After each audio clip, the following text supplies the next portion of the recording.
Hey everybody, welcome to another episode of Life Talks. Today I'm happy to have a returning guest, Erin Moran. I think this is our third time talking. Yeah. And I'm going to dive right into it. As usual, our conversations always flow. I just took this screenshot from your Instagram, so we'll start there. If you want to see our belief in our worthiness to receive unconditional love, look no further than our relationship to our body. And you took that from a quote from Jamie Rhea. Saying that right? Mm-hmm. So maybe dive into that. Why did that what connected? What resonated? Yeah, what resonated? Yeah, I think I've read a book. It's called The Body Keeps Score. And really what it's about is all the energetics and the emotional disconnection that we've experienced across our lifetimes compound and then quite literally are stored below the neck. And so that's not offered in the free personal training session at your local gym, huh? Yeah, no, which is exactly why. Yeah. Yours truly is quite literally looking to bring that, right? Like none of that is offered when you walk into a gym. Typically for women, especially, it's to start a weight loss journey. And or like, even if that's not what they think they want, that's what's offered. Yeah, I'm going to go to the gym. I'm going to go get a nice ass or lose weight. And now I'll be sexy. And they're missing the part of like, where's the trauma? Where are the points? Why don't I believe in myself? Can I be in a place where, okay, I'm a little overweight, but I love myself, but I also have room for improvement, that I want to be the best version of myself, but really being at peace, that inner peace where you're in that flow state, which has to go hand in hand. We'll dive into that. I mean, I got some awesome stuff to share with you. I mean, isn't that where it's created? Mind muscle connection. Yeah. And if you're not fueling your body enough to build the muscle, and typically someone who's coming in, looking for that, especially if they've been inactive through any portion of their life, like I don't think it matters anymore. If let's say you were an athlete in high school and now you're 10 years later, you've got 10 years of inactivity going, which is a reduction in muscle mass, which is the reduction of that mind muscle connection. And if you're not building that with a sustainable amount of caloric intake to actually foster the connection and the muscle growth, you're spinning in a circle. Yeah, I agree. 100%. The same problems that brought you to the gym in the first place. Yeah. I've been doing a lot of diving. I've been working with a lot of like-minded men. I tell you, it's so important to have people who just like, I know you'll get like, who just get it, who get it. You know what I mean? Where I can say like, and for me, I mean, in my journey, and we could talk about, I mean, we'll have plenty. But my journey is really as of late, because I try to figure out my niche. When I first made Life Talks, I was trying to figure out like, okay, let's just get people who get it. Okay, cool. I've had you on. I've had so many, any of my friends who've gotten it. And now my niche has kind of shifted to working mostly with men. Why? Because it's a reflection of myself. Why? Because I've noticed my own weakness, and through exposing it rather than hiding and shame and guilt, this is my pain. This is where it's at. This is why I didn't see through it, all that. And as I've exposed that, I've become the stronger version of myself. And that is so powerful, because what does it mean to be a man, right? The big, heavy question for many men, growing older. And it's and we could talk, like, I've really been obsessed with the word polarity lately, that when a man is in his polarity, he is naturally a man and naturally will attract, this idea of opposites attract has been very powerful in the sense that, personally, I think nothing matters from a personal perspective. You may like one TV show. A guy that you're interested in can watch a completely different TV show. Who cares? There's differences expressed, and I think there's similarities so that's the personality. To me, what's important is how does a man carry himself based on how he sees the world, how he is at peace with himself. I mean, one of the biggest misconceptions of men is you have to be this, defining what does strong mean. As I've gotten older, strong means totally at peace, because there's so much peace. You're in complete control, and it's an organic control. It's not like I'm so at peace within myself, I can handle situations, versus I have to flex and I have to force things to conform to my will. That is the opposite. That is the sign of an insecure man. So these are things I couldn't really express. And it was only when, for me, my vice was porn, as I've expressed with you in the past, where just like, how the fuck do I deal with this? Well, once I shared my pain with other men who didn't judge me, and they were, in fact, the opposite, they would be like, yeah, this is my pain too. Here it is right here. And it's like, it's such a different world. Whereas like on social media or whatever, how these are tools. Now I'm using those tools versus those tools using me, where it's like, oh, this is my life. Look how great it is. But deep down, their souls are miserable because they don't have that ability to be real, like to be so real and raw. So.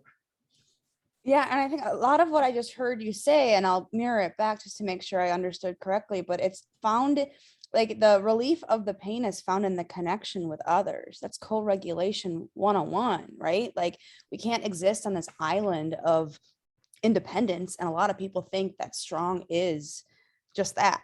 And is there a component of it? Absolutely. But in order to heal and to truly understand what it feels like to be strong in body, but also strong in peace, requires co-regulation and that the actual connection that transmutes pain. When you say co-regulation, what do you mean? Talking to somebody else.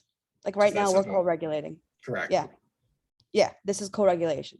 Okay. This is not right. Like it's no different. It is quite literally it could be something as simple as having a conversation with someone like-minded, like we're doing right here in this podcast, or it's, you're at a gym, you're co-regulating with other humans as well. Interesting. That'll be in my head now every time I'm talking with people. Because originally when I first made this channel, I mean, part of it was like, I wanted to build something where I can make money doing something that I love and adding value to other people, because that comes back. As the more you're putting out, the more you get back.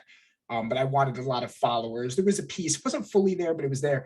That idea is completely gone. It is literally completely gone now. I am so like, you'll love it. Like, I'm so in love with the process, because it is like every time I meet somebody else, it's like they're going to tell me information I'm going to learn. I want to, like, I'm at that place where, like, when we're children, where it's just like, why?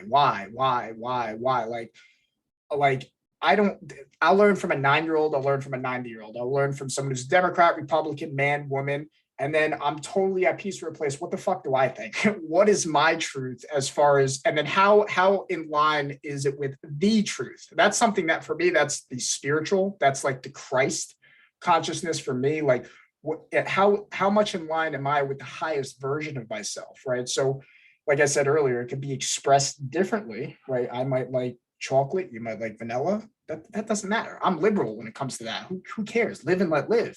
But what are the values that I'm not going to compromise on? Well, what will I stand for? Yeah. And the boundaries that go along with it, right? It's like what the input into the Christ consciousness. Like internal family systems, which is a different like paradigm. The way to think about the Christ consciousness is just in self. You're the shepherd of all of your parts that have been fragmented throughout your life. Say that again. Yep. So if you think if we want to switch paradigms here, because this is what I love about our conversations, right? You and I can go in and out of different language that means the same thing.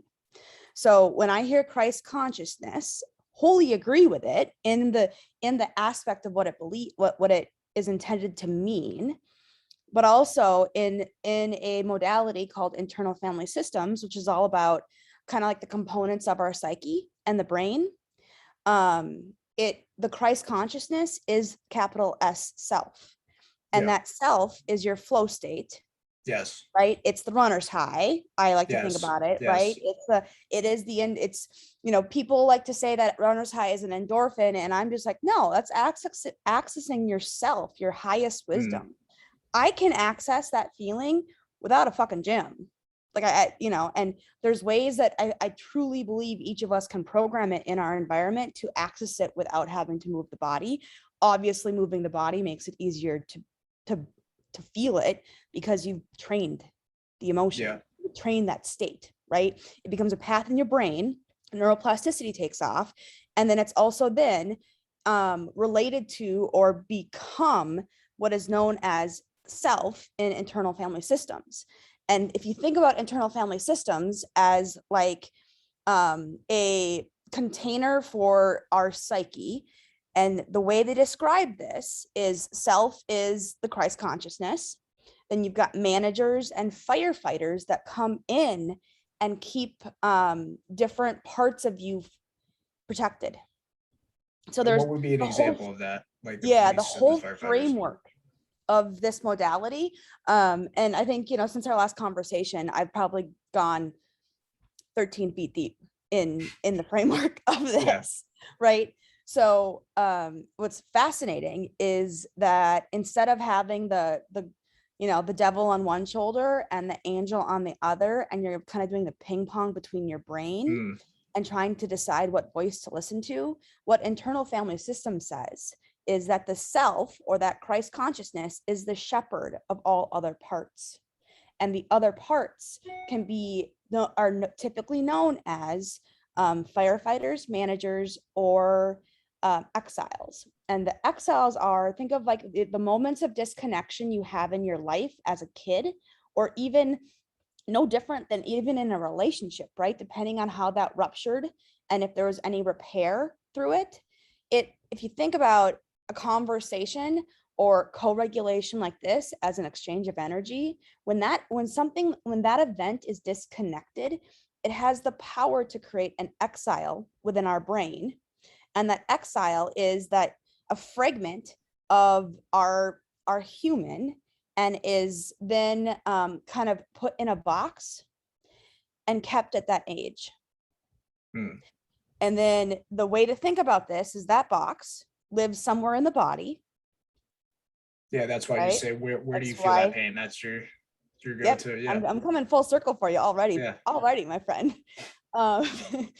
And think of then as these managers and these firefighters that come in whenever you experience something in your life in the now that mirrors the past event that created the disconnection.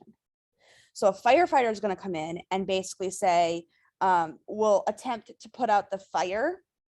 So let's say I'm gonna give you an example here. Oh God, I'm gonna use it.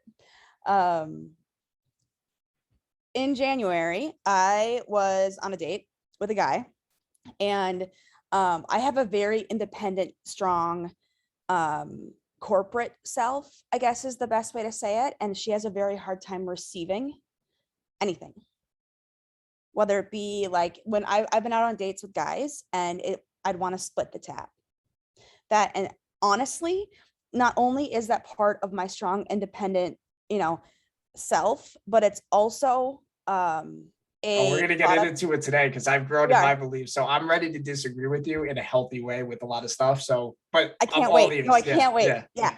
I think it's a part of feminism, and it drives me up the fucking wall. Yeah. Like if feminism wasn't pushed as hard as it is, and if I didn't have to fight for a voice in the boardroom, it would be completely different. But because I am put into a boardroom and my intuitive feminine voice isn't respected, I'm expected to execute in my masculine. Yes.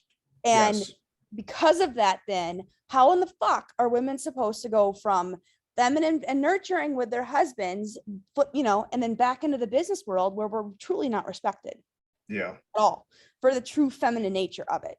And all feminism did was masculinize women. Yeah.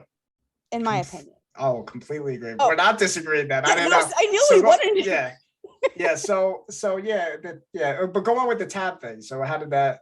Yeah. So long story short, I feel an inner conflict in between my body, between what I'm feeling in his presence and what my self knows to do, meaning my body, because I completely ignored a part of me who became extremely financially independent at 18 because of an event that took place in my younger years. Okay. That whole entire part during this experience wasn't known. I unconsciously paid for the tab.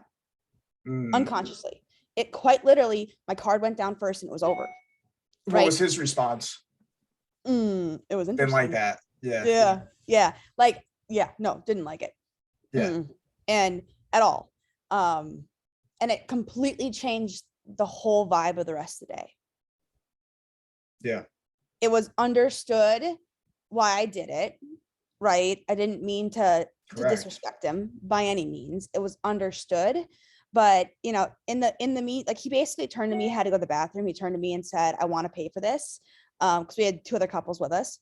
I was like, cool, right? I didn't intend to one up him by any Yeah, means, right? correct. My body quite literally freaked out because on literally as he was walking to the bathroom, grabs my ass, and all I want to do from a feminine perspective was go wait for him outside of the door and pull him close. Yeah, Right. correct. So I am quite literally stuck in between what he's asked me to do, what my body really feels and wants to do. And then in that confusion, in the the parallels of who do I listen to, what I was told to do, very masculine, very Yeah, corporate structure. that's Right. interesting because to reframe it another way, it's like a difference between it's our programming versus our biology, right? Yeah. And it's like there's so much programming out in the world that it's like people attach themselves to the programming. Same thing with me. I mean, my thing was like I was raised in the world where it's like get in touch with your feminine. So I got in touch with my feminine. I was the nice guy to everyone, and I was neglecting myself. And then I would experience rejection. So then I went, okay, I'm going to be an asshole now.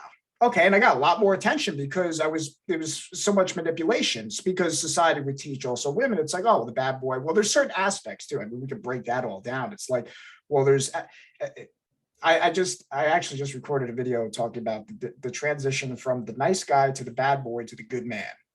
And the nice guy it's mama's boy. Mama's boy, anything to make mommy feel good. Transition to, well, I'm not getting attention back.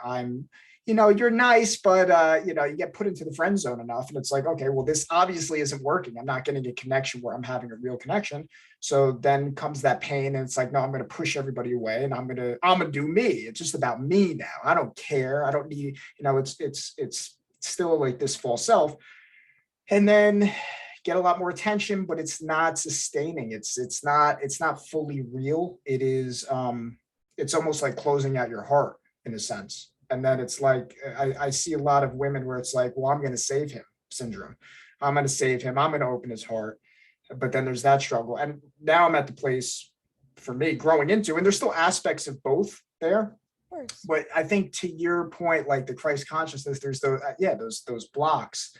And as the release, it's like, no, I'm going to take the aspect, and it's not even like, I'm not even consciously like, oh, I'm going to be a nice guy in this situation, a bad guy. No. There's aspects of both that I understand that they come into flow. The beautiful thing about the nice guy is that I'm going to do nice things because it feels good to do nice things. It feels good to do something for a stranger. And I'm not going to take that away just because some other people hurt me because of misconnections with their own, belief systems. Who knows the trauma that they got from their parents and so on and so forth in society. But shifting that from what is the attractiveness about the bad boy? Well, he does what the fuck he wants, and that's attractive from anybody, right? But you take it's almost like a connection of both. And then that to me is the good man. And that to me is the straight and narrow path. Jesus, how hard is it to find that, that balance where where I can say, this is what the fuck I think, and this is why I think it, and I won't compromise, but I'm going to be damn good to everybody in my life. And anybody who anybody who goes against that, there's no hatred. They don't get it. So, I'll have the opportunity to try to bring them into the higher consciousness, but I'm not going to try to beat it up. Sometimes life has to punch people in the face. Sometimes I can give a hug to people. Sometimes I got to say, fuck off, but it's not coming from a place of hate in my heart. It's just, again, it's like you said, that flow. But with your situation, that tab thing, I've recognized that a lot in my life too, where it's like, because I was so much identified with that, like, be nice and these things don't matter. Well, to me, I think it's difficult to, I think when you're in the flow state, you're naturally in your polarity. Define polarity though. I think the flow state is you're quite literally in your most authentic self. Yeah. your most Um, authentic, rawest, open, love-based, heart-led self. well, let me share with you what And I think real quick. So we'll get politically incorrect. I think men are men and women are women, and anyone who says otherwise is confused. Now, to me, that's true. That's how I've come to see it. yeah, I have no hatred for anybody. If your life, live and let live. That's what I think. And I think that I think we can be so. That's why I really like the difference between programming and our biological nature, right? Men have testosterone, women have estrogen. We go against that.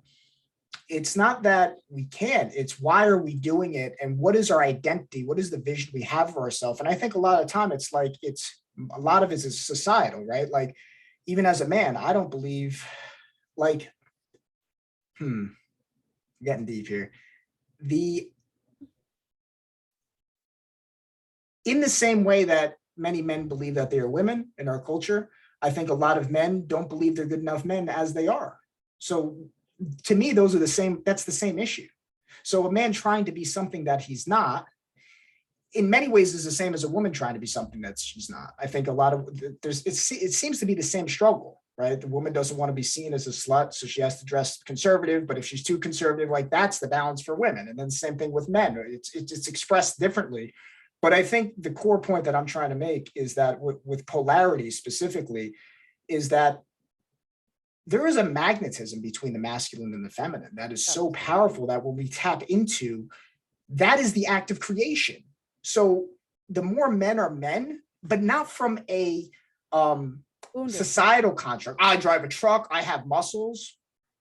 Well, okay, maybe expressions of that. Cool. You have a car, so you're independent. That might be a masculine trait as a byproduct of the man you've become, or muscles. You have strength. That would be an indicator of discipline. You stand for what you believe. You're not someone who's easily pushed around. Maybe that would be an expression of, not the core of. Then it's that's where I think the sexual aspect comes in, because that's where you have powerful sex. That's because it's like a magnet. That's why I say polarity, because it is the positive. The more positive, negative is negative, the more that attraction is there. And the growth promoting tension. Right? Like without that in a relationship, what's it for? Yeah. Right. And if anything, it's really hard in society to live in that container because society doesn't welcome it. What do you mean by that? Well, forced roles, the traditional aspect of the, and guy is the breadwinner, all that BS, right? Correct. Do not disagree with you about biology. That is a whole can of worms that it's to each their own. I wholly respect the need to honor someone's identity and how they feel in their body. Yeah. I'm big on not forcing my beliefs on anybody, but I expect the same, because that's I just expect the same in reverse. Correct. I think we're totally saying and I will never shame or guilt anybody. That's not where I'm coming from at all. I'm just going to, just in the same way that people have their belief, I'm going to have my belief as well. And I try to see it as if I had children, how I would speak to my children. Would I shame and guilt them if they saw themselves a certain way? No. But I also wouldn't neglect because that's how I would want other people to speak to me. I don't want people to agree with me just because they agree with me. No, and I think that's something to be said about standing in your power and your whole, like what's authentically true in your body. Yeah. And it's so hard because one side can be conveyed in our media, but the other never is. And at the end of the day, that's what I have the most beef with, period. Especially when it comes to stuff like that. It's,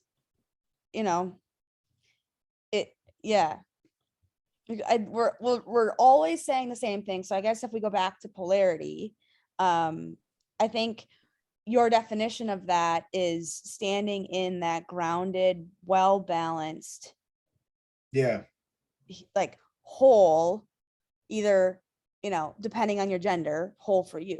And what's interesting is no matter what the gender is, you always have a healthy polarity of your own feminine and masculine energy. And what often happens is one of them gets masked, right? And that's where disease sets in. So if you Yeah. think of the chronic disease and the plague of obesity or any of those types of health markers, like I like to think about those like at like the byproducts of GDP, and it's just the KPI of our current administration. Right? And if you What's follow KPI? those key performance indicator, like Okay. if you think of like the government as, quote unquote leadership of a country, and the byproducts of disease, or you can go on the website and look at all of like what chronic disease has done over the past 10, 15 years. It's not getting better, it's getting worse. We in a company it would never be allowed to get as bad as it's gotten. Hmm. In a company, right? Like that basically it's saying you're not making a profit. When you think of it, like if you quite literally apply the health statistics as the output of, public health information, for lack of a better way to say it, or the leadership, the administrative, report card of our leadership over the past 10 to 15 years, nothing's getting better. Everything is getting worse. It is clear something is wrong. Yeah, I mean, from my perspective, I mean, just hearing that, and to me, I think there's a lack of strong men, and what truly And your strong means. definition of strong, I think, and what you're saying there is, I don't disagree, right? But I would also then align my statement back to you and say that we have over masculinized women all over the place. Yeah, so yeah, it's disconnection. I mean, and be clear what I mean by strong man too, because I got a lot of language to really articulate it. Is a common two words that I keep saying. A strong man is dominant. A weak man is domineering. So I think a domineering man is someone who is a boss. A dominant man is a leader, leads by example. It's very, in the world, it's the inclination for many men to go towards power, political power versus organic power. Like we were talking about, like when you're at peace with yourself, that's a man who can move mountains.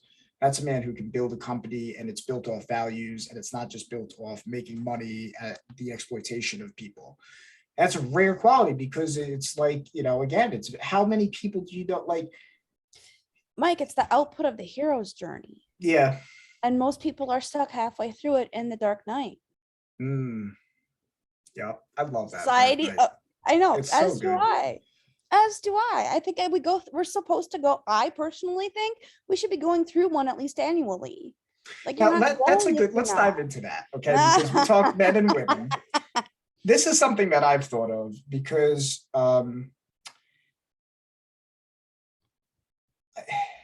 I've been speaking with a lot of men. The last few guests I've had on, I connect with them.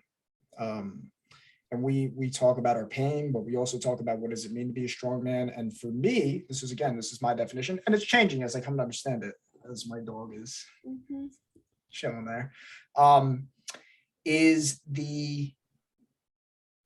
I see it as, to me, it fulfills my role as a man to bear the burdens of the world.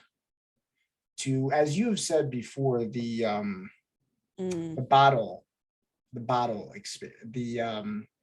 blueprint, the man is the bottle, the woman is that it? Yeah, the container is the masculine energy. It provides the structure. The liquid inside of it is the feminine energy, which is the creative flow. We're all supposed to have both. If I don't have structure to my creativity, I can't make money off of it. So to me, I see it as the yin and the yang, as we constantly bring up. So the masculine, to me, is the ability to bring structure to the women that I am meeting, with the circle in the middle, with the emotional balance that I have emotional stability. There's a place, I'm in touch with the feminine within me, the peace that is within the embodiment of the masculine. So I'm a man, like, I can respect, I mean, I have a loving relationship with my mother, right? Like, there's no resentment there. All those blocks have been cleared, right? It's not a mommy's boy anymore. So, which transfers on to a woman, and then that becomes a block. I realize that in my life. So what I've learned though is that the more there is something so powerful about going through hell as a man that no one taught me And about. a woman. See, All of us that's as humans. yeah, and maybe it's a different hell. Maybe it's a different hell. And I'm still open to learning, right? This is why I'm making these podcasts. I don't have all the answers. I'm still growing every single day. But there's something so powerful that I've realized for the women in my life as I've bared more of a burden of life. And what do I mean by bear? There's plenty of problems out there. And I think what happens is what you had said earlier is that, you know, many of the women have had to take on the masculine role, understandably so, because there's been a lot of disconnected, weak men.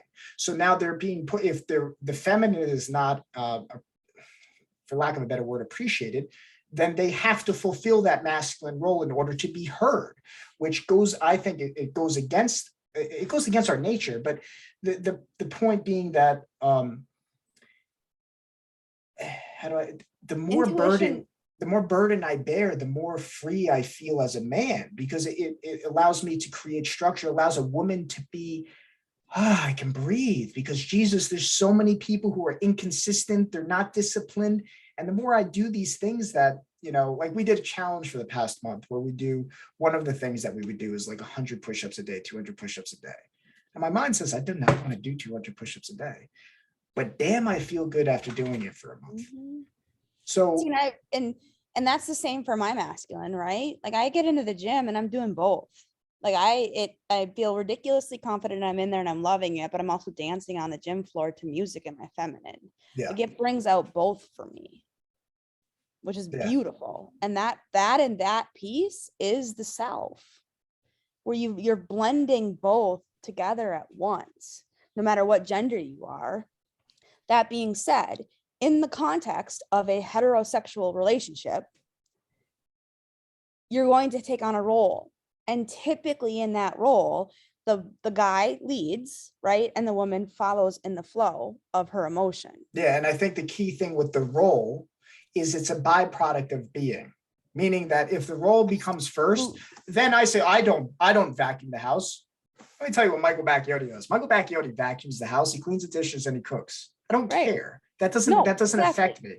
But there are these distinct differences between, you know, for me, I think more of the yin and the yang for the masculine is to bear more of a burden and not to use that against the woman too, which I think a lot of men have done in past. Even to this day, I make the money, I make the rules. Now, again, this goes back into domineering, which pushes, I think, women away from this false idea of masculine. And then we have this idea of toxic masculinity, right? Yeah, so it's interesting because when you say masculine, I think you're referring to men. That's a good question. It's so simple, right? I know. When I say masculine,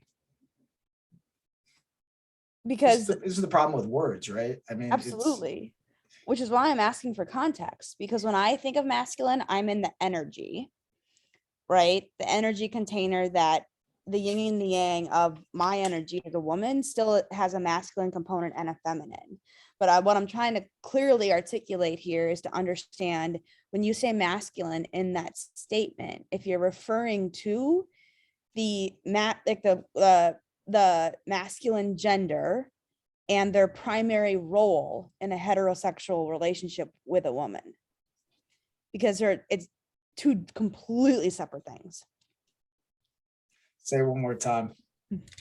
Okay, so in the context of the energies that create duality and polarity in the human body, irregardless of gender, there is a masculine and a feminine.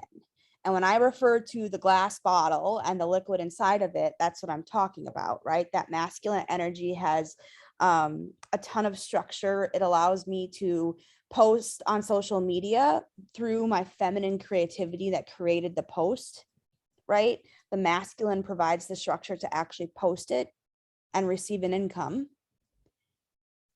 My question then becomes, when you say masculine, is it in thought of the traditional male role in a relationship? I don't know fully. I think the best I can say right now is I think it's a spirit. To Oh, me, I can go off of that. I can play with that. so for me, for example, there's the spirit of God. This is God the Father. So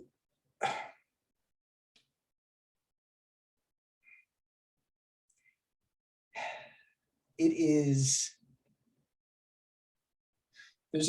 Jordan Peterson talks on this. I think he explains it to the best that I can understand right now. But there's the spirit of the Father, and the spirit of the Father is maybe it's the archetype of what is a father throughout time. So when I say that when somebody says I worship the Father, that many people, I think there's the false view, which turns off a lot of people to religion, which I would call religionism or dogma. It's this idea there's the guy in the sky, I will obey the Father, obey God. These are the people who the Bible thumpers. And what I define as that, the spirit of the Father is the archetype of the Father of what would be the highest version of the masculine throughout time. And you see bits of it from different people, The protector. Yeah, definitely. There's different. It's again, language is so hard to express this, and also because I'm still growing in it myself. But Yeah. The ability to be a protector, but in the sense where Christ had a quote which it sat with me for so many years, and I really love it, and it's really I think about it from time to time. Is let not the left hand know what the right hand is doing, and to me, one of probably the most highest principles of the Father is the ability to do things.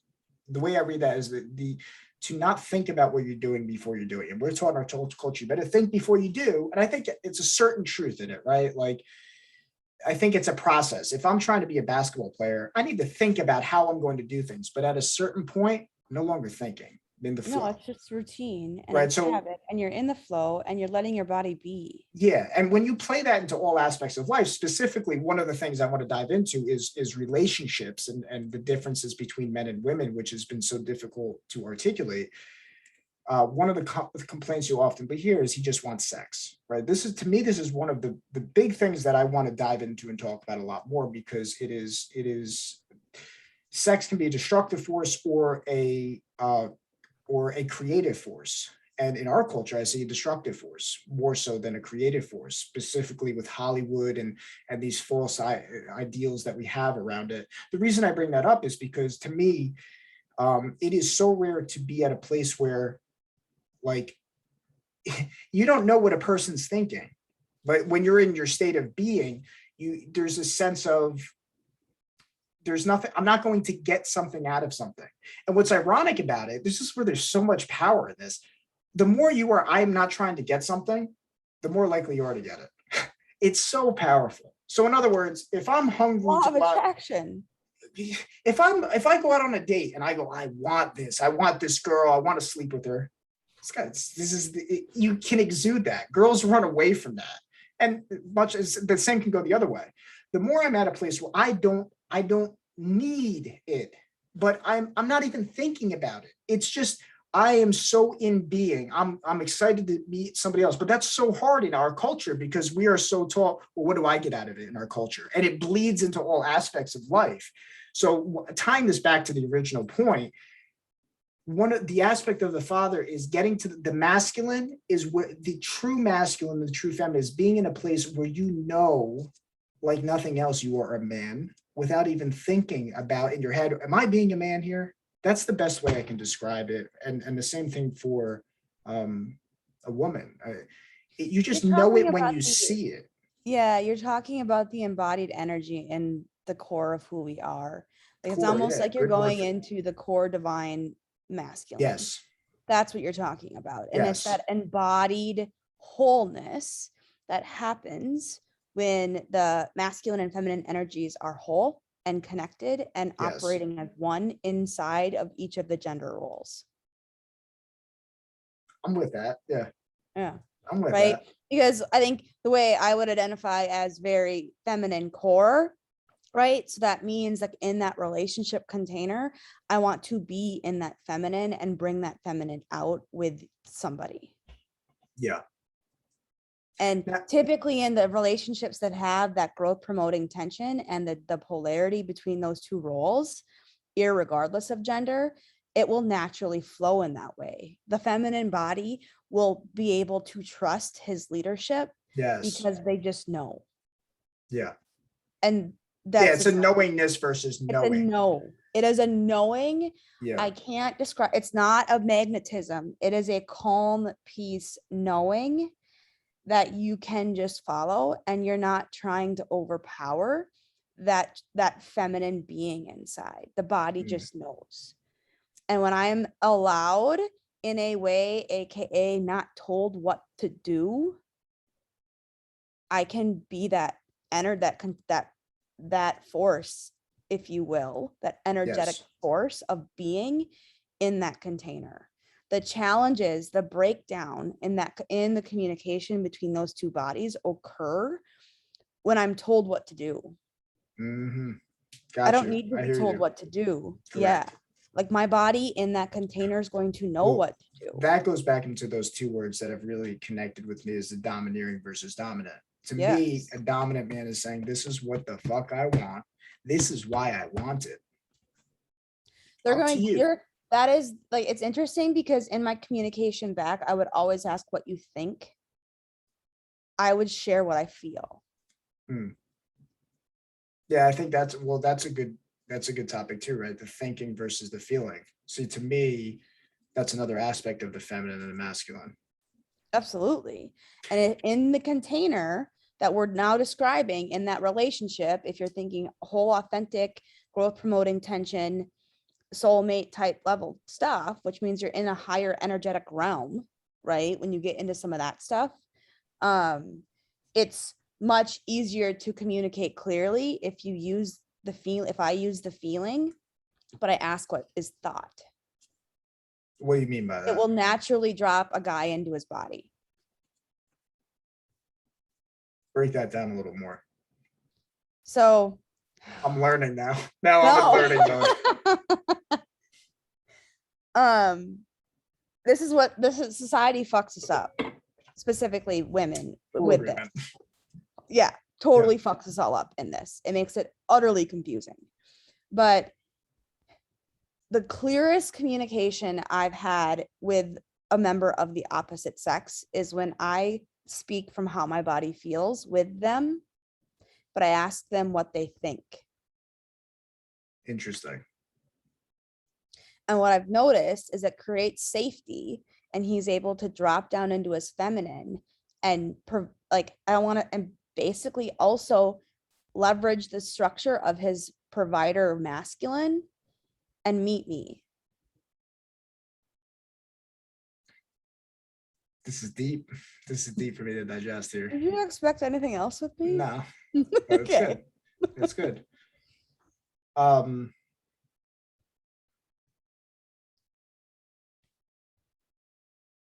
Express that, say that another way. Or just keep talking about it. So give me a minute. Let me find an analogy for you.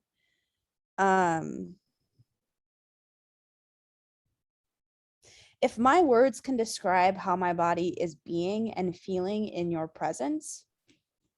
Yeah. Back to this. Yeah. Right? It meets you in your presence and allows you to do the opposite and meet me where I am. So think of it as, if I'm able to describe how, like, it's so hard because we're on Zoom, right? Well, but give me an example. Like, do an example for this. So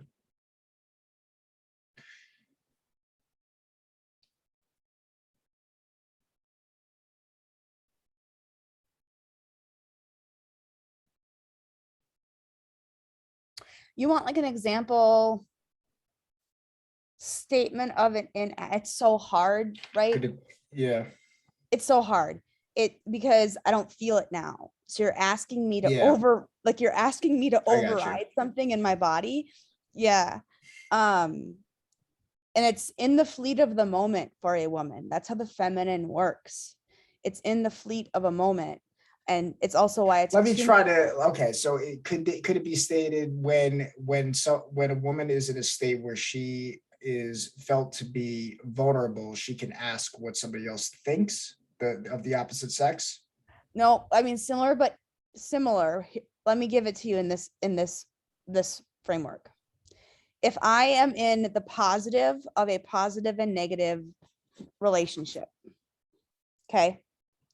If I'm feeling in the positive, but you're the negative force in the container of the relationship and we're buzzing around like this, right? That's what positive and negatives does, right? If I'm the positive in being and I communicate what that positive feels, but I do so in a framework that asks you for an answer in the negative, you can use the negative and the positive to drop down into your positive and meet me in that same core. Okay. I got you. Yep.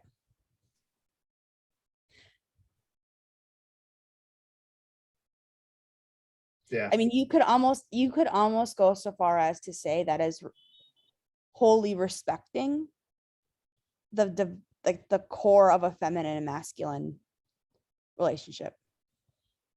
Yeah, I mean, can we just say this is just another way of a masculine and feminine coming together and understanding the piece of the masculine and the feminine within them? Yes. Okay. And the piece in the communication. Yeah. And the connection. Well, that's and the relating. And right, like, so often everyone's in their thinker and they're communicating using thinkers and manager parts and firefighters parts, and they're completely neglecting the Christ consciousness of themselves. Well, it's the difference between communicating in two Christ consciousnesses and the fragmented parts of your psyche from trauma. Yeah. And when two people start to communicate in their younger parts, it's a shit show. That's where disagreements happen. Yeah. That's where, right? You're out of the love. You can even hear it sounds like children. No. That's mine. I had it like right. You start like, yeah, it's like, yeah. That's where it happens. And this is not modeled. It couldn't be modeled because everything was the states of survival, right? Yeah. Who, like in our generation, whose parents grew up outside of survival, coming out of the Great Depression and having grandparents that are from the war. Yeah. It's a complete program. And it's a whole different paradigm to get the fuck out of it. That's not taught in school, period. End of story. Yeah, it's, you know what, I was just speaking with somebody the other day. We had a great conversation. It's from Africa, this guy. It's so great to be able to, I spoke with someone earlier today from Canada. So it's just like everybody's the same, but you just realize it. It's just everybody's the same and we're expressed differently. But one of the things that came up yesterday was what I noticed, because I'm big. Are you on Twitter? Begrudgingly. Begrudgingly? Yeah. We're gonna change that, or at least I hope to, because I completely deleted my Twitter January of 2021. Yeah. And I just went back on, but I've not done anything with it. So I follow some awesome people on there, and my view on it has changed so much. Social media is now a tool. It's not like business card. Yeah. When I first went on Twitter, it was about crypto. Like, oh, this is cool. I'll just follow these different things. Yeah. And my view on that is, my views on it changed because, I mean, I really don't trust. Well, I don't trust really anything the government is saying, really. Well, I don't either. I'm not a fan of digital only currency. And I actually talked about that with Charlie Ward. To me, that doesn't resonate with me because this is an invasion of it's just another way of, and I'm not going to go too deep in that because I've already had videos taken down for saying what I can't. So I'm going to go with the flow and use YouTube for what it will allow me to promote, which I think is self-growth and, similar things that we're talking about today. And I could talk about other stuff on other platforms until that changes. But that's where I started with it. It was more like, oh, how can I make money on Twitter? And then it shifted into Trump Trump and just anyone who is Trump in America. And I want to bring back this old American family because the World War II vets, man, I love every World War II vet I ever see. Like, they're just so like, there's open the door. They're so kind, like just they went through hell. Like, but anyway, that was the core behind it. You know, it wasn't just Trump. It was just like that generation just resonated. I was listening to 50s and 60s music. And just like, this is where it's at. It's not like, you know, move bitch, get out the way, you know, which is that's most of the songs of our culture. But as of late, I just went through my Twitter and I'm just following people who are just like spitting, just being real. And I've noticed that there's really two worlds that I resonate with. And it's more so, and I take this from Michael Malice, who has a book called The White Pill. I haven't read it, but I just like the concept of it because you've heard of the blue and the red pill. You know, the blue pill is the naive person, the person who is just go to sleep, enjoy your, your candy world. There's no problems. And then the red pill is, I'm going to show you how deep the rabbit hole goes. It's so ugly, but there's character building in that. And the white pill, to me, I see it as my own definition, is going all the way through the red pill. It's going through, it's like, wow, it is hell. People don't say what they think. They are liars. People manipulate. But once you go through that, it's like you understand your own BS, your own the own manipulation that we may do at a phase of our life for external validation. I need to fit in, so I'm going to change who I'm not. I'll lie at the cost of other people, at least so I can get that love I never experienced, whatever it may be. The white pill is those. What's that? That's fear of abandonment. Yeah, I mean, but people will be so nice, and you don't even realize it until you go through this port where you have to have the ability to kind of call people out their bullshit. Otherwise, you're just anyway. Someone says, "Erin, you're beautiful." You go, "Oh, they said out." Then now this just goes to this place where just like they said something nice to me, so then they must be a nice person. Well, unfortunately, that's not how the world works. Many people will say things to you to manipulate you, and you can get into a place where you don't trust. And that's where I brought this up, where it's not that you don't trust, it's that you trust yourself radically to see through the bullshit. And that's like an energy kind of thing. And that's what I've noticed for me is like, there's still the red pill part of me where there's still a lack of trust. But it's growing into the white pill where it's like, it's absolute trust. And I see the communities too, because there's a lot of truth in the red pill. The red pill to me represents, we love David Hawkins' scale of consciousness, right? Mm-hmm. The red pill represents to me pride. Now, pride has a lot more power than guilt and shame. And there's a lot of people living in guilt and shame, and you can make a lot of money off people living in guilt and shame and desire. I'm going to give you the truth that for guys, it's like how to get whatever you want with women. Right. And the same thing can be said on the other side too, how to get any man to do what you want. Right. So this, to me, people who are in those limiting belief systems will be pulled in because there's more power there. Right. So it's a higher truth. So the red pill is more truthful than the blue pill. The blue pill is this naivety. I say the false ignorance is bliss. But to me, I'm so hungry for the white pill, and it's so very rare. And this to me is where you say, these are the real people who and that maybe could be another embodiment of the father, right? Like a good father can call out bullshit. That's what makes dad awesome, right? It's like that he can give you a big hug, but he can also look you right in the eyes and say, you're full of shit. And here's like, but mom can do that too. She can. It's expressed differently though. Depending on what core energy she's operating out of. Yeah. Right? Like depending on the role relationships you grew up in. Who do you think leads a family, a man or a woman? I think it depends on the roles they take in the relationship. Like, for example, my dad clearly led ours. It was right, clearly. Yeah. But I have cousins who had a very mom dominant, wore the pants situation. Yeah, I think that goes against our nature. I welcome disagree. Like it depends on the roles you're taking in the context of the relationship. Yeah. Right. I have a good friend that literally just got engaged and she leads. Maybe, see, here's the thing. there's different people come to realizations at different times. Absolutely. And I think that there are people, and I wish And this that on needs to be nobody. respected. What do you mean? It Oh, can't be you have to forced. meet. Oh Like, yeah, you can't go through completely. Dante's Inferno unless you want it, unless you're so fucking sick Yeah. of the boomerang patterns that are plaguing your life across the 7 dimensions of wellness. Most people won't open the gate to what I think Well, you're calling the red pill. You yeah. have to open that gate within yourself. Yes, I agree with that 100%. Yeah. The thing that I've realized big, God, I love David Goggins. I don't know if you've heard of him.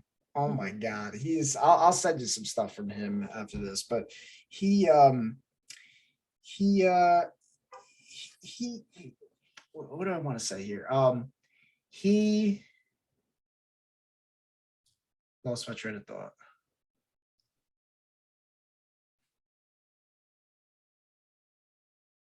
Lost my train of thought. What were we just saying before this? David Hawkins, Pride, red pill, white pill, which I just think are different gates and layers into your Christ consciousness. Consider that there's a fragmented part of each of us inside that resonate with that David Hawkins consciousness level. All of the emotions in his framework of consciousness, there are different parts of us inside that may or may not resonate at those levels. I got it. So I have viewed, and the reason I know this is because of my own capacity for hiding. Very good. I was very good at hiding. Bravo, Mike. Very good at hiding. We all are in some ways. Very good. So, and I did for years, So did I. And so when you say, well, I know somebody who makes this work, what I hear when I hear that is maybe you're right. Maybe I'm right. And that's what's I love living there, because if I'm wrong, I get to learn. But what I do know in the absolute core is people are very good at pretending that what they're doing is right and it works for them. I constantly hear that. But every day that I live on this planet is another day that I can just see so many people, and people that I'm very close with, that I can just tell relationships strained. And to me, people can live literally, and as you can see it, 30 years together and then get divorced. Yeah. David Hall, and I think we disagreed on this last time, and I stand with Hawkins. But maybe we didn't. I don't remember. Hard for us to disagree with Hawkins. He said, if someone says I used to love George, means but I don't anymore, means that I never did love George. Means I had a temporary attachment. So going back to what you said with the masculine and the feminine, the reason why I think a man is a man and a woman is a woman is not that people can't believe what they want. It's not that. People have to come to their own truth. That's freedom. All for freedom. But what I'm pointing to is when you are so connected with that source, deep within, that to me is eternal love. Eternal love, meaning that when you say I love you, you mean it. Like it means that there is no such thing as divorce. Divorce to me is a failed relationship. Now that doesn't mean likely grounded on attachment. Yes. Now a failed relationship is not something that you should beat yourself up over. It's sad. It's a painful process. And geez, I've heard so many stories of people who've gone through, and I wish that on nobody. Love is not something you fuck around with. It is something that you have to, it's like going to school, right? You can go through grade 1 through 7 and skip, the rest of the years, right? Say, oh, I just want to get to the part where we have a house, we have a car, we have all this other stuff. But somewhere along the line, if you don't finish the curriculum of love, it's going to eat at you. Yeah, but let's keep in mind that there are many different degrees and definitions and frequencies of that. Yes, there's no one way. It's not like 1 through 12. Yeah. Right. What do you mean? But so I still have an immense amount of love in my body for the guy that broke me. Yes. Immense. Just immense amount, right? Got you. Was I in love with him? Not necessarily. Well, but I that have an becomes a immense catalyst to amount growing of into love. it. Yeah. For the shit show that I went through with him. Yeah. Wouldn't Well, change it for the world. Well said. Would not change it for the world. At all. I'd go through the gates of hell and get through what I had to get through to understand those core childhood wounds through the container of our relationship over and over and over again. Well, I could say the same thing I have a guest coming on tomorrow, living porn free, right? I mean, so for me, this was my pain, right? And I'm like, God, nobody's, people reject me. Like, no, now I get to show men how they shouldn't be watching pixels on a screen, not through guilt and shame, but because it's like, well, where's that pain, right? Same thing. Where does it hurt, right? So, but I guess to add a caveat to what I was saying is the idea that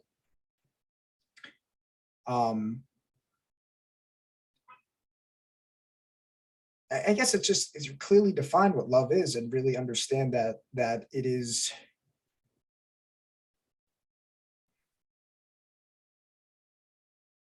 real love is eternal and it is very rare. I guess that's all I would say on that. Unconditional then, right? Yeah, and unconditional. See, this is what people don't want to hear, including myself. This example, this was so beautiful. This was from shit, what's his name? Oh man. It'll come to me, but he gives the story of there's this tyrant and he wants to find this he's going through the land. I think it was in like China, and he's going through the land and he's finding all these monks and he's intimidating them. He's taking over the land. And there's this one monk that not fazed by him. Gonna live my life. You're not gonna do anything to me. And he's not budging. He's not leaving the land. So he goes, yeah, I want to find out who this monk is. So he meets up with him and he goes up to the monk and he says, do you know who I am? He says, I can take this sword, look you in the eye, stab you in the belly, and feel nothing. And he he says, and not blink an eye. And the monk says to him, do you know who I am? You could take that sword, stab me in the belly. I can look you right in the eye and not blink an eye. That is unconditional love. Are you ready? Are you ready for that unconditional love? Meaning that no matter what, there's no conditions. So, but what we have, it is so hard for the ego to really experience that, right? That to me is the Christ unconditional love. That's why I've always had a thing where it's like many people who play the role as if they are unconditional lovers, they're really just running away from conflict. Christ is a representation to me as someone who went towards conflict with love. He literally was the perfect sacrifice in the sense that he was willing to die. And I think it was a ripple through time kind of thing that he had so much. I mean, the man sweat blood. I always thought of that. And there's times of anxiety in my life where just like I have so much anxiety because I see how interconnected I am. That every single interaction can literally save a life. And I don't even know how it's going to play out. The more I'm like embodied in that, it's like it's not so much I'm going to give my life to Christ and die on the cross. No, it's like I will not turn down opportunities as I come to see it to understand that it comes back to me. Like it's so interconnected kind of thing. Life is though, that's quantum entanglement. Yeah, dive into that. Let's go. Quantum entanglement. Well, I know, but it's also not something that's modeled for us. Yeah, because how the fuck do you explain this quantum entanglement? You know, I mean, it's a different paradigm. It's no different than heart-led versus mind-led, right? It's literally just the science between Newtonian physics and quantum physics. Yeah, Newtonian being the world, the order of the world, and quantum. It's structure versus entanglement or the ripple effect. Yeah. Of throwing a rock into the water, understanding that you can be the rock for anybody else. Yeah, and that's to me that the significance of that like story is that it's just like I'm not in control. I trust that, if you want to heal someone who's a tyrant, you don't do it through force. That's his game, is force. It's through Absolutely. absolute surrender. But that is the biggest threat to the ego, because that would be me giving up But control. that's under the concept that the ego is bad, which is Newtonian physics. And in the quantum space, there's nothing wrong Yeah, with no, it. I got you. Yeah, the ego Yeah. becomes a yeah, I agree. It should still the Well, Christ this is, consciousness or the self part of you should still shepherd that ego along as a younger part. you know what's interesting in relation, and because I want to tie this to relationships, something that I've realized recently is that, because there's a big thing about, I talk about like compliments. Go ahead. Can you give me 5 seconds here quick? Yeah, Just 5. I'm gonna pause it. Okay, so I was just saying, I was thinking about compliments, right? And this ego paradigm, for example, I think most relationships are built off ego. I'm gonna make you feel good, you make me feel good. I think that gets fully expressed once you have the understanding of the core, as you say, which I think is a great word. The core, once you're in your core, then you can play with the ego. Then you can express it, because you can build the attachment off of the foundation of love. If That's not attachment then, right? Well, yeah, it's attachment based off of non-attachment, because your deepest Secure. attachment is yourself. Secure. Yeah, you're completely secure. Yeah. So, and you're the more, to the extent you're secure, will yeah, I don't even think anything else is needed to be said on that. So but that to me is it's so powerful, because what I see, to me, this is my understanding, because I'm trying to really understand religion from a practical standpoint, which is very hard. Like Einstein says, if you don't understand it simply, if you can't explain it simply, you don't understand it well enough. And as I've grown, it's like I can explain things so much more in context where it becomes simple. I can explain it to like a kid. So like the idea of no sex until marriage. Well, again, it depends on how we define marriage. I define marriage as, actually, that to me is the best example of marriage, when you're connected with your core, because then at that point, the communication has led you to each other's core, and then there's no manipulation. And in our culture, it's all manipulation. It's all 10 ways to get this, or 10 ways to do, like, no, it's just, no, go deep within yourself. And then you can play. But I think the problem is people play before connecting with the core. Disagreement. Give it to me. Yeah, disagreement for sure. I would argue that play is the opposite of trauma, and to play, you are wholeheartedly tied into that core self. And because we are in a human experience, no relationship container will ever be grounded in 100% core. We're in the human experience, which means we've experienced, like in this experience, we are going to go through certain situations that will fragment our psyche in a way that we have to build an internal relationship model with our own younger parts and mother and father them ourselves, so that we can then in core also seek that secure attachment with another who's going to carry the same shit that you have. And hopefully in the law of attraction would be that typically the biggest trauma that the opposite sex has been through is what you are the master of. And so this is where the polarity comes in. My experience will likely, aspects of my human experience will be healed in the container of this relationship when we're able to connect at the core. But because we're human and because we're in a human experience, you're going to pop out of that. And then it's becoming what aspect of you is held and what aspect of you is doing the holding at those different times.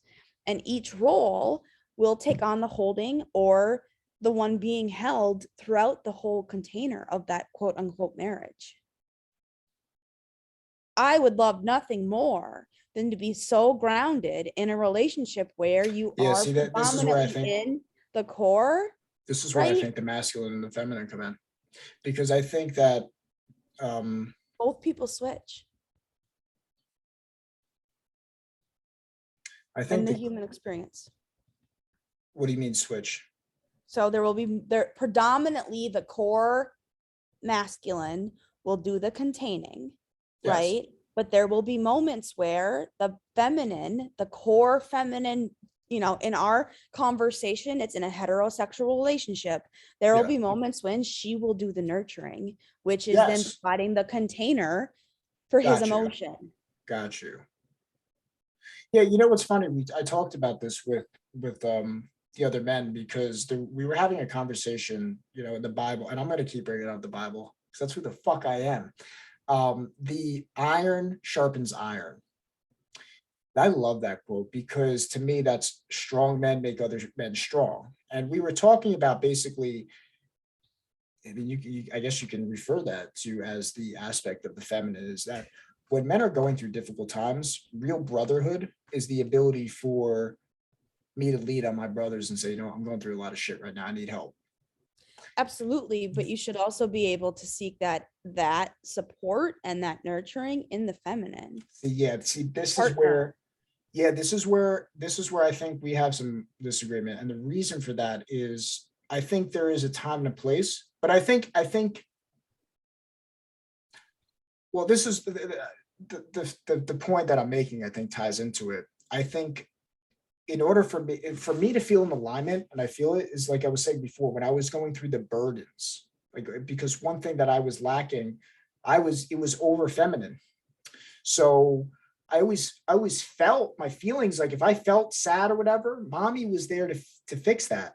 But the fatherly aspect was of discipline and hard work and this grindstone that actually I've grown to love so much. It makes me feel so good to be in that role as, hey, you know what? I'm going to go to the gym and do some shit that sucks.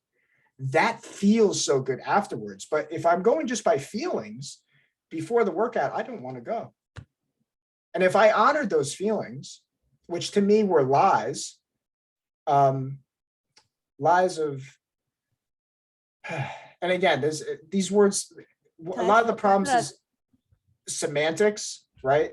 That there's a difference between, this is good. I was thinking about this before because I want to say this, is that there's a difference. To me, there's emotions can be lies and they can be genuine deep down. As you say, there's these blocks, trauma points.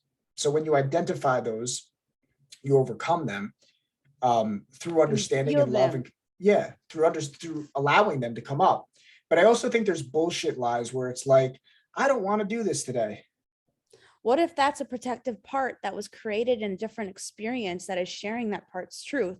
And if you brought your Christ consciousness to that part and asked that part what it needed to feel like it wanted to do something and that part was heard, it would change. Yeah. See, this is why I think that the semantics part is really, because we're on a conversation where we're trying to understand, like we're going to truth, right? So the disagreements are how can we re-articulate these that we can come to understand it, which that's why I enjoy these conversations so much because I think I completely agree with that. But what was interesting too is you said mommy will fix. Yes. What if mommy would have been able to help you hold that relationship for yourself for you to fix it? She couldn't do that without the masculine. Absolutely. That whole generation can't do that. Correct. So, but that's the thing is that generation can't do it. They weren't taught. Yeah. So I think we live in mommy world. So because, and when I say mommy world, oh, big time, because I see so many weak men and I was that guy for so long. Men will actually, will do more for the validation of a woman instead of focusing on his mission and his purpose, which actually he becomes more attractive when he focuses on that. So do women. Do you think so? If I am so grounded in who I am and confident in that grounding, and I'm able to bring that feminine out in me and create it into the world in a purpose, that attracts the same in a man. What is the purpose of a man versus a woman? Oh, in the context of what? In the context of family.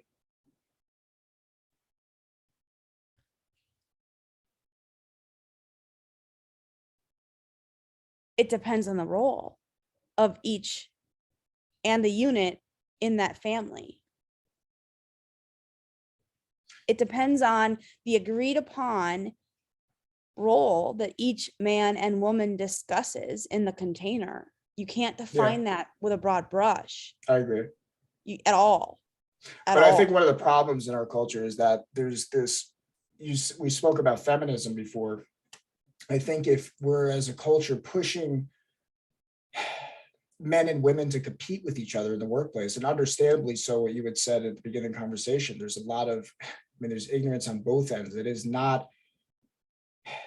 The feminine isn't respected in the workplace. Yeah, but it is a masculine environment. Showing up in her masculine and doing as instructed in the masculine process is starting to be likely out of the whole feminism movement.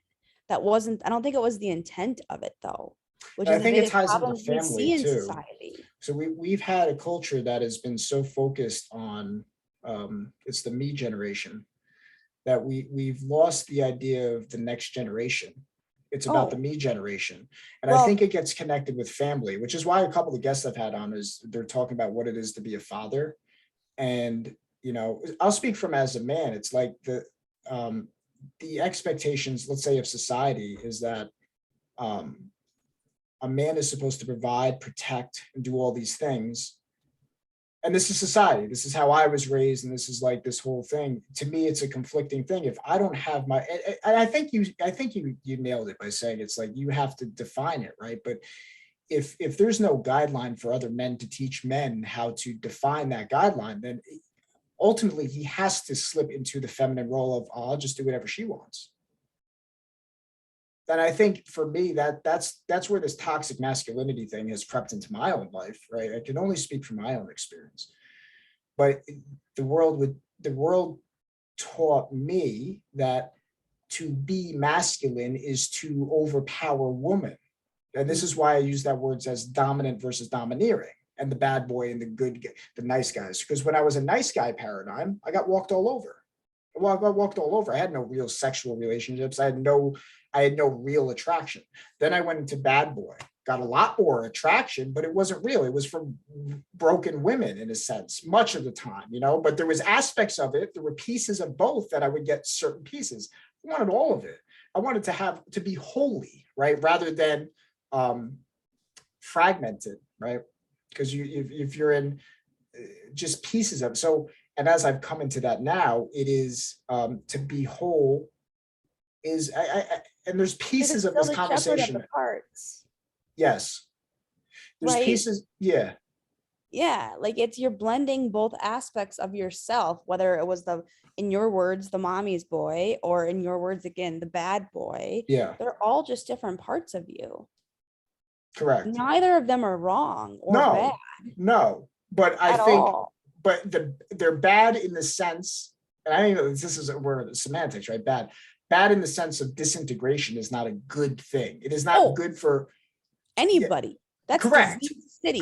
Hands down. Correct. The body not at ease, because if we're fragmented, we're operating on that. But at the same time, like you had said, you love, loving the experience of people that you've been with, right? They teach that lesson. You had to overcome a part. In the same way. Beauty of it. Yeah. But there's no framework for that either. I mean, are there places rising out into I don't care, depending on how you want to model it in a relationship, are there places up and coming in some of the new age spiritual space? Sure. But in standard society, nobody was modeled this. For our generation, the 30 somethings, most containers that we grew up in did not wholly integrate into secure attachment. Yeah.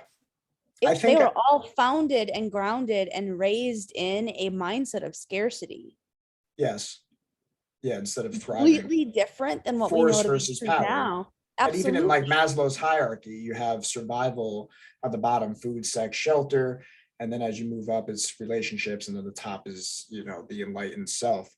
I think the core of our disagreements or communication, seeking to communicate it the most effective way, and this is what I've really, the key word is how they're defined roles. And to me, this is like the spiritual path for me, is that the biggest thing that I think is going to, that has been the biggest clarity for me, is that it's trusting in my way versus thy way. So when you say defined roles, I think there is a universal role for men and women to play. It's how quickly can we come to see it.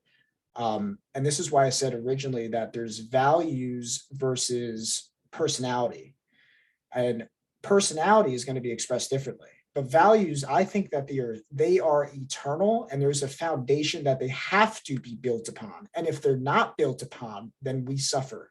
Not because, go ahead. What if your personality is the output of the emotional state of your It could be, but what if the opposite is true too? What if there is a framework that if we are not connected with, that we are operating out of our own thinking? This is, to me, trust in God, trust in what is the highest. And to me, this is one of the core distinctions between men and women: feeling and thinking.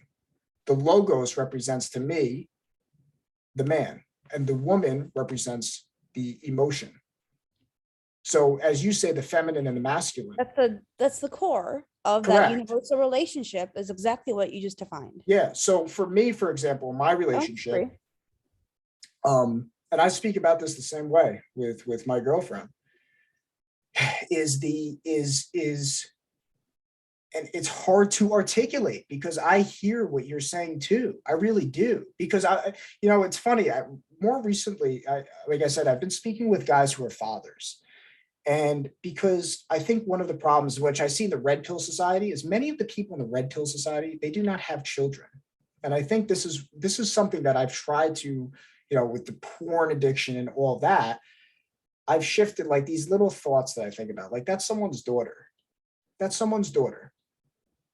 And here I am, just basically, how would I like that to be my daughter? How would I like that to be my daughter? Where she is basically whoring herself out because she is so, she didn't get it. So, and how can I heal that part of me? How can I have a real sexual? What's that? Wait, did you say, how do you heal that part of her or you? How do I heal that part? Well, of course, me. If I said her, okay. How do I heal that part of me so that gets transferred as a byproduct to her? How do I have a relationship? And to me, this is the most important thing for relationships, is that, going back to the core thing, is that we have to love ourselves so that we can effectively love the person that we are with. And as a byproduct, we raise children who embody our love. I don't have to force that onto children. The love that I have for the woman, it gets passed on. But so much of our culture is, we have to put the children first. So when we put the child first, then this is where, yeah, it's a competition between husband and wife. And that is one of the reasons for a lot of divorce, and a lot of, don't disagree. Yeah. Don't disagree at all. Yeah. No, we'll resonate deeply there. Yeah. I also think it's fascinating because you said something about pouring the love on, and what has to be done in the human body to do that is you yourself also have to be able to love your own parts. Yeah. And appreciate them and hold them and heal them. And we communicate so differently, right? As men and women. And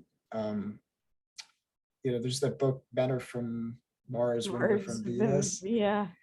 Like, and the whole thinking thing, like, the way, that's why I really think it's so important for men to have other men to just speak with, and women to have women to speak with who are on the same page, who really want what's good for them. Because there's a lot of people, and this is why I said the red pill versus the white pill too, is because there's a lot of people who don't want you to win. Your girlfriends, and for me, my guy friends, and to know that, to have real friends in your circle that don't want to pull you down, and to know that, and it's because that can be unconscious thing. But I don't say that as you, as someone who would really be aware of that, right? Because you understand your own root traumas, so you're deep in your own inner growth, so you would be able to say, oh, you have some trauma, and let's identify that. Where did you learn that from? And you have the capacity to heal other people. Whereas I think a lot of people, they don't. They think people who have, again, I speak for, and even family members, right? People are at different places in their life to Well, really and on the have a real path network. to Yeah, enlightenment, right? Like it's not something like there's a statement out there. You can't take the monkeys out of the barrel yeah, until they're ready to get yeah. out of the barrel. It is so true. Like, right? Like, so yeah, I have the capacity and the power. And when I say power, I mean the education and the experience, especially based on my life journey, to sit there and quite literally eyeball somebody and analyze their walk and look in their eyes and know pretty much exactly what the fuck is going on. Yeah, And I really wish sometimes it is like clairvoyance from a whole different world and a bittersweet sword in today's society, right? Especially when I walk into a group or I walk into a bar or something, you are the most intimidating woman sitting at this bar. I'm sitting yeah. here thinking, give Well, me a yeah, fucking break. yeah. Well, I am I am a small town girl who likes to talk to strangers, and that's isn't pretty that much about interesting it. though? Isn't that interesting how, Yeah. because when I hear intimidating, to me, I notice the most intimidating energy that I can bring to the table is peace. Like when I'm Absolutely. totally at peace, there's no judgment, there's no sizing up anybody. That is an intimidating thing. And that's a really, it's because what is this person? You're operating with people. Did you ever see Peaceful Warrior? Oh my, Dan Millman, one of my favorite movies. Such a Yeah, of good movie, course. isn't it? Where Great where movie. where he's watching all the people from like all their thoughts, or even the scene where he's sitting with his partner at the end, where he's like, you don't know how hard it is, Dan, I'm doing this for my father and all this. And he's just watching him, and it's just like he's at a different point in his journey where just like, but specifically that one scene where you just hear all the voices going on. I'm not good enough, or I can't believe this, all this voice chatter. And here he is growing into, no, don't need that chatter. We can leave that over there. Right. Well, and that speaks to just, I mean, ultimately personal growth, but back to the whole monkeys in the barrel thing, Yeah, right? Like consider that the media is designed to keep people in the barrel. yeah, And if you have an external force that is as strong as the media, especially mainstream, you can't pull anyone out of that barrel until they're seeking it. yeah, Period. End yeah. of They'll story, fight to right? And stay so in it. all we can do is lighthouse. You can Yes. be the lighthouse that quite literally shines the path up based on your unique personal experience for them to climb the fuck out. Yeah. That's a That's perfect all it word. is. Lighthouse is Yeah. perfect word, because for me, when I say nice guy syndrome, right, I was about seeking external validation, right? And then it was bad boy was There you go. closing out validation completely. And now it's not even, it's just peace within. There's no need for, it's all internal validation. And then as a product of that, you're not trying, yeah, lighthouses, you're just shining. I You're don't just care shining. if I'm the center of attention, great. I am not seeking to be the You're not center of trying to attention. be. It is such It's a so beautiful different. place, because Yeah. I noticed that the gym. The gym for me was a Hmm. big place for that, because originally I'm this scrawny guy. I can't go to the gym. And then I got a lot of muscle. And then it was just, I just wanted to, I felt good to get attention. Jeez, I never had attention. This is what it feels like. Then I saw the pitfalls of that. And now I'm at a place, it's like, damn, I love being strong. And anybody who's weak, I want to make you strong too. Someone who's overweight, you're welcome here. Thank God for showing up. Like, it's such a beautiful place to be. I went up to somebody the other day. This guy, I saw this guy completely vascular. I mean, this guy had veins, and it was just like, what's your secret? And he was just telling me how he teaches baseball. It's just like, old me would have never done that. And it's like, yeah, I'm in great shape, but I see other people, and then people were not. It's just such a flow, and it just like, that's the place where it's at. I want other people to win, and there's no sizing up. There's none of that. It's just so much more freeing. Well, and I think one of my favorite parts about our conversations too is that we're both so grounded in what the gym brings Yeah, out, right? Like it's so hard. It like you can find it without it, just like you know what I mean? Like sure. everyone is gonna walk a different journey, but when it's brought into the physique and you allow that physique to be the body temple, I mean, It's really hard to hide. Really hard to hide, right? The eyes are the window to the soul. Yeah. Yeah, and I practice both parts of that too. Oh, I think the same. word peaceful warrior is really so good. Like I talk with a lot of these guys, and what stood out to me is that like these guys are pushing, like they're sharing videos of them kicking ass at the gym and like, let's go guys, level up. Like, but then there's that also, it's like, well, when you're not at the gym, when you're at that place where you don't have any activity, are you at peace there? And I think both of those, I think, are two of the greatest experiences, like for that inner growth. For someone who's had a lot of loud chattering mind, to really be with that, to be at peace, meditation, going for a walk, being by myself, no activity. And then the opposite, where I can go have an amazing workout and push myself, where it's like, I call it the sweet spot. The sweet spot is where like you're really pushing yourself. You're in a place where you're growing. You're confronting that mind, but you're not hurting yourself. It's not trying to, You're not counteracting or pushing through physical pain. Yes. There's a difference between trying to force something when your body doesn't want it and or pushing through the exertion of the next level in a physical workout, which is the beauty of tracking and understanding and modeling and going through the whole motion of personal records, right? Like I enjoy that just as much as I enjoy a walk or a meditation as well. And I think for me, it's found in, for lack of a better word, duality of the extremes. I want both. And more often than not, what I find in the broader parts of society is a black and white thinking, one or the other. And that is the crux of so many things. Yeah. Right? Like it's the ability to be gray and to appreciate different aspects of all extremes in the moment they present themselves. Give me an example. So, this is Einstein stuff. You see, this is where the power is, right? It's like, well, so there's two truths. You like there's all there can potentially be two truths. Let's use fat loss, for example, right? To lose fat from your body, more often than not, you have to have a caloric deficit. Yeah, let's shift gears to that. Let's go into that. So we always get deep into this stuff. Let's talk health and stuff here. Okay, so that's the science of it, right? That being said, if depending on the maintenance aspects of where anyone is eating, that deficit could start from 2,700 calories and it might only take 2,300 calories to produce fat loss. Hell of a lot different than what you typically see in the fitness industry, which is women coming in, trying to start a fitness journey and being put on a 1,300 calorie diet and like into skinny fat. That does them nothing. That perpetuates the same physical state that they're currently in instead of building muscle mass, increasing your metabolism, respecting it, feeding your body. Give your body what it needs, not depriving it. Absolutely. Yeah. So there's two truths to that. A woman could lose fat eating more and or eating less. Yeah. I had a guest I had on earlier. God truth. Instead of having an energy drink, take a nap. This was it's the same concept, right? It's like, why don't you give your body that's the grayness I'm talking about. There's never just one way to do something.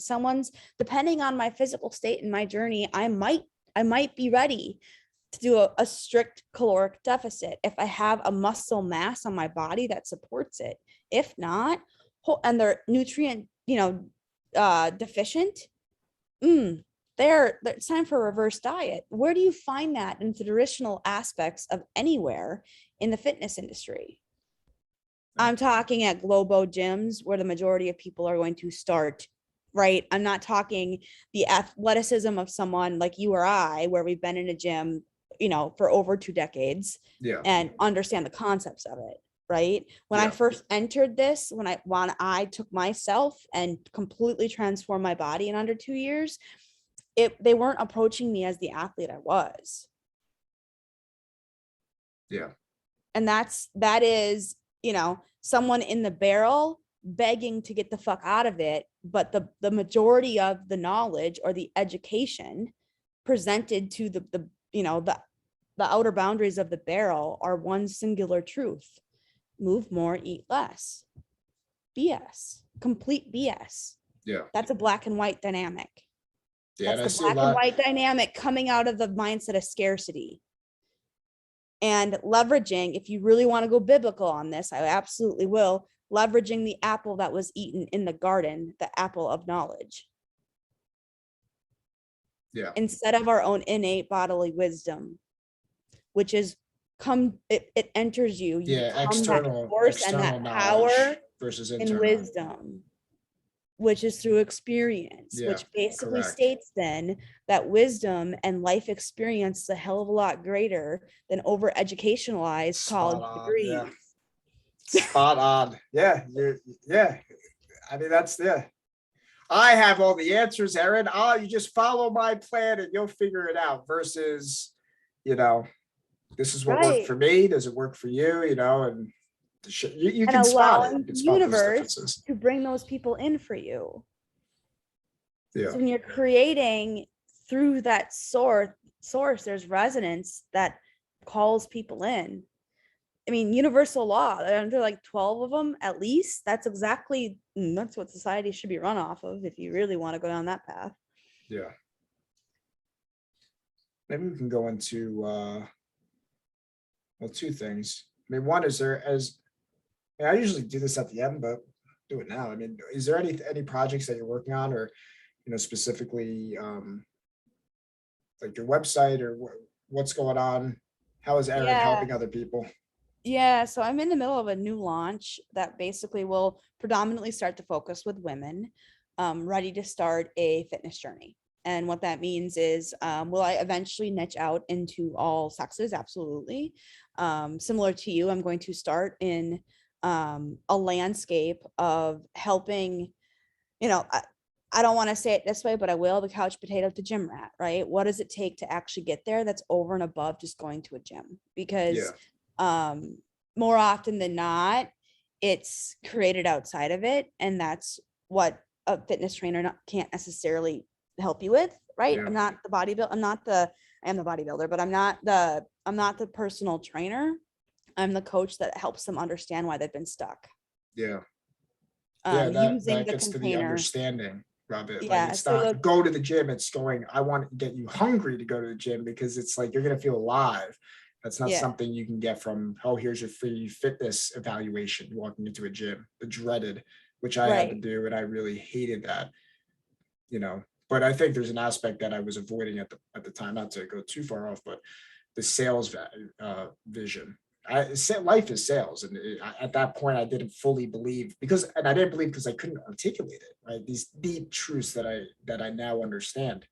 But the other aspect, but there was truth in, like, just something felt dead in my soul, just walking to a gym and saying, hey, want your new fitness evaluation? In the back of my mind, it was like, I need to make another sale at whatever cost, right? Well, it's so fascinating you said that, because in my curiosity, last year I went through NASM, the National Academy of Sports Medicine.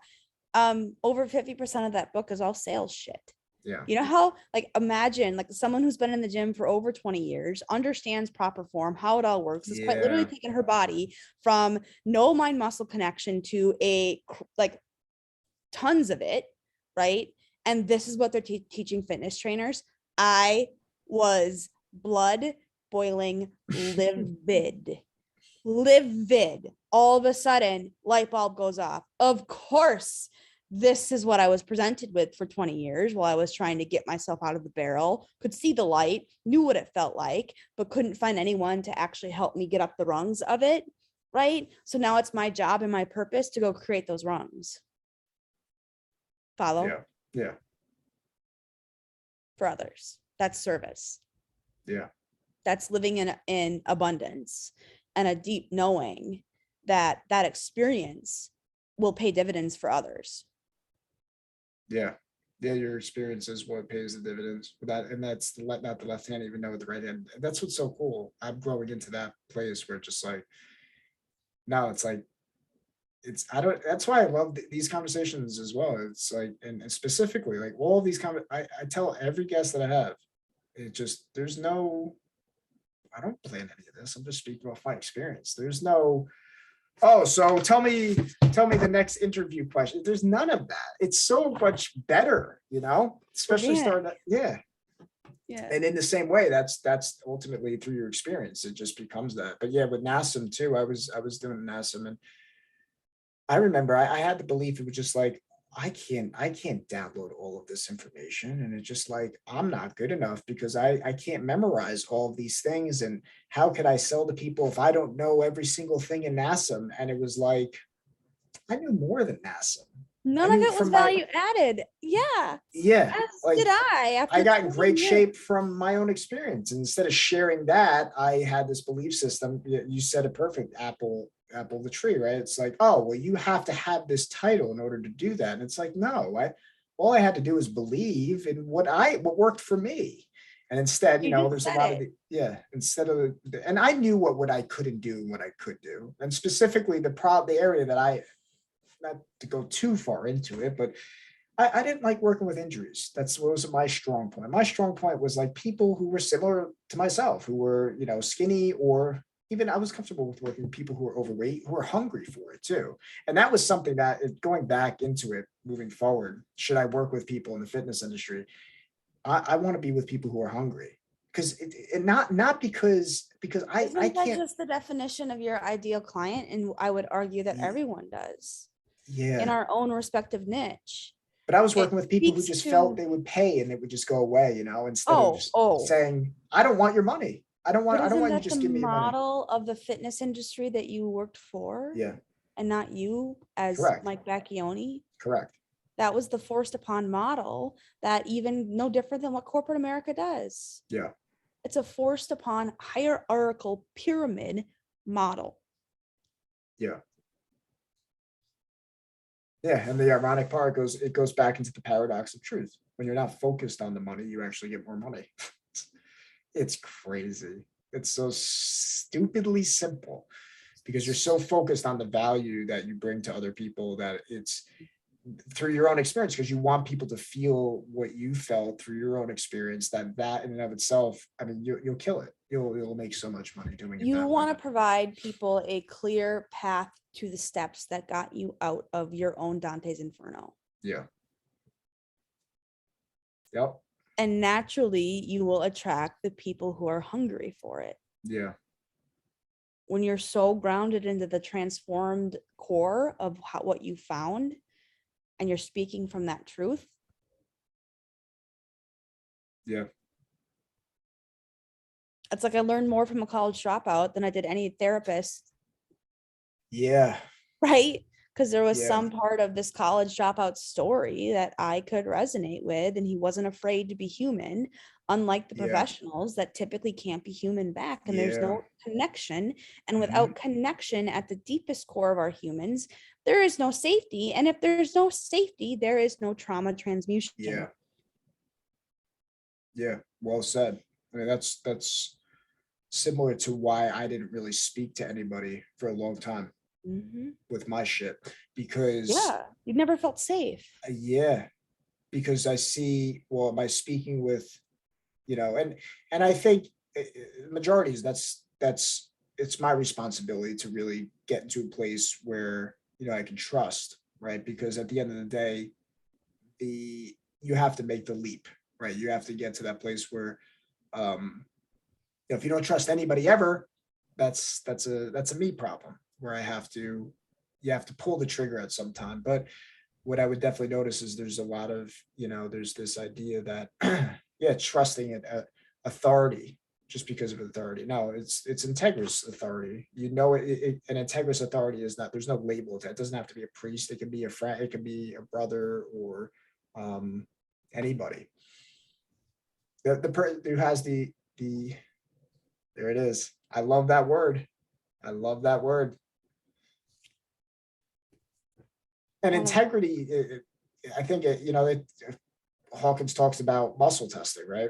You want to talk about strength of body, right? Biggest thing that I was trying to go to the gym for years to try to be muscular, instead of saying, no, how can I be the most integrous individual to the best of my ability? Because that's actually what strengthens it. Having this conversation and then going to the gym, I will have a better workout. Absolutely. I will lift more weight instead of saying, gotta go to the gym, gotta lift more weight. No.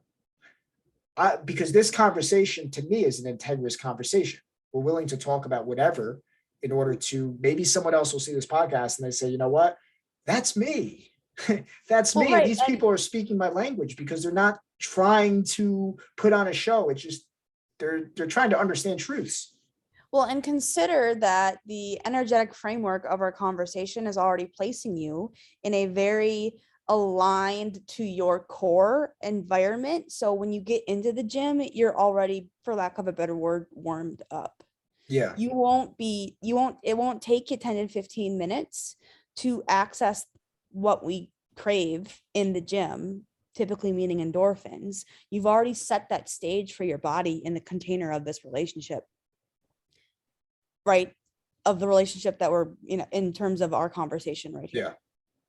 And Yeah. so it's that much more powerful for you in the gym because you're not fighting any other emotion inside. It's not like you're coming from a conversation of massive disconnection, even though we have had multiple points of disagreement.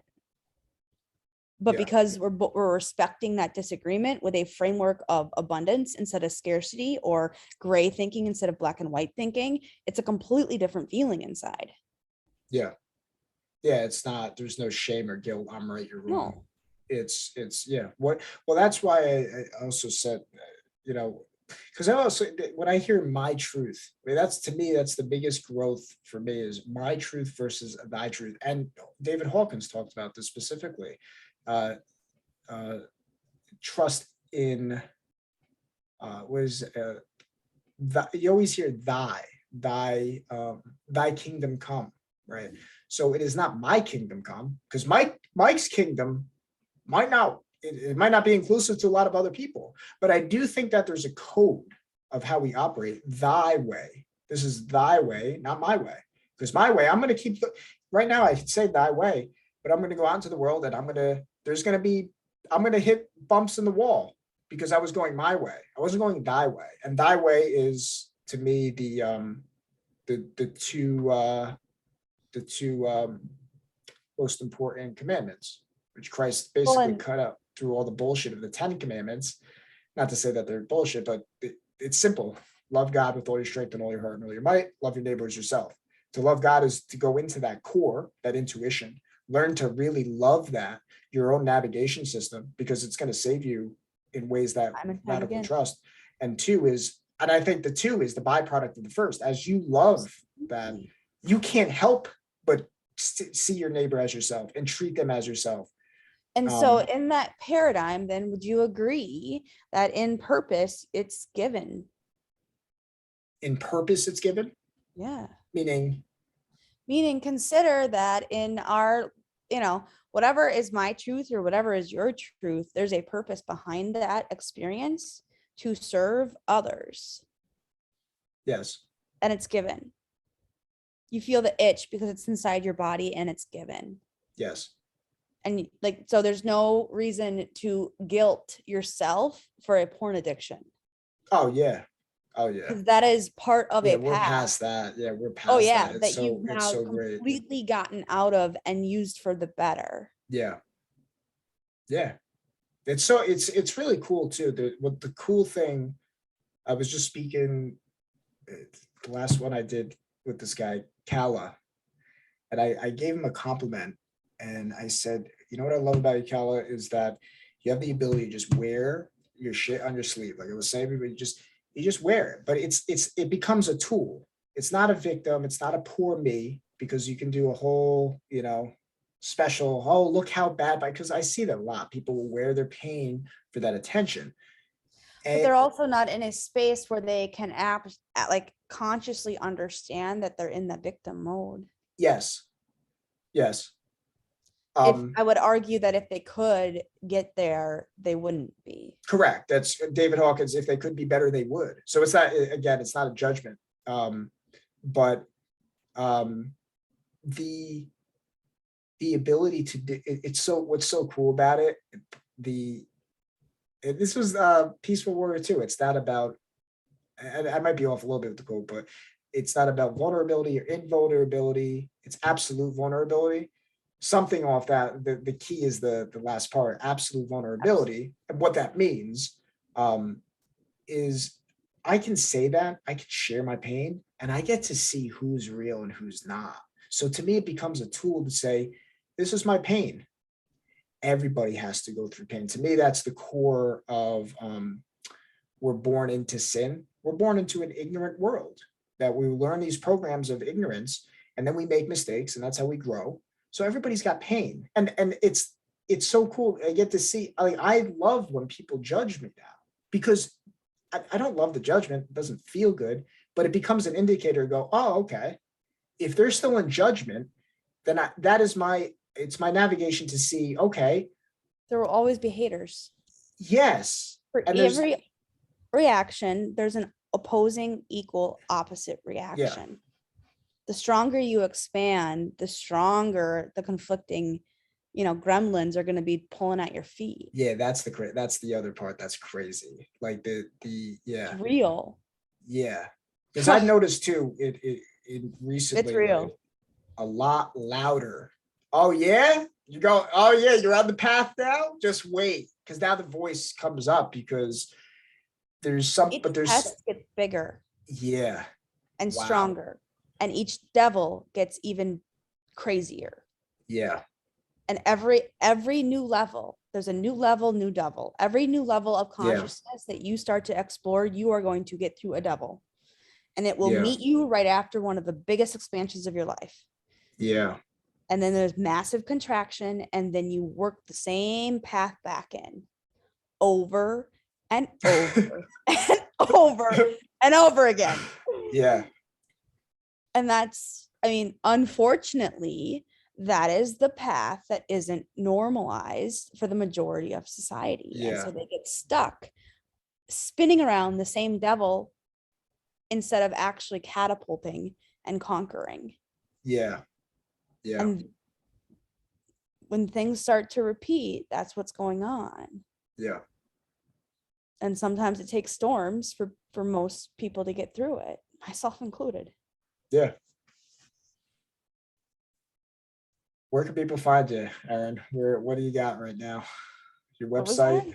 Where can people find you? Yeah, website is up and running. Instagram is up and running. So it's at erinmoran.move, or you can type in begingym.com, and that will link all the things. Yeah, and if you guys are watching, check her out. Yeah. You're seeing what she's talking about. This is not just, work out. No, it's deep inner work. So definitely check her out, Erin. It's always a pleasure talking to you. I enjoy our conversations fully. Thank you. Yeah, same.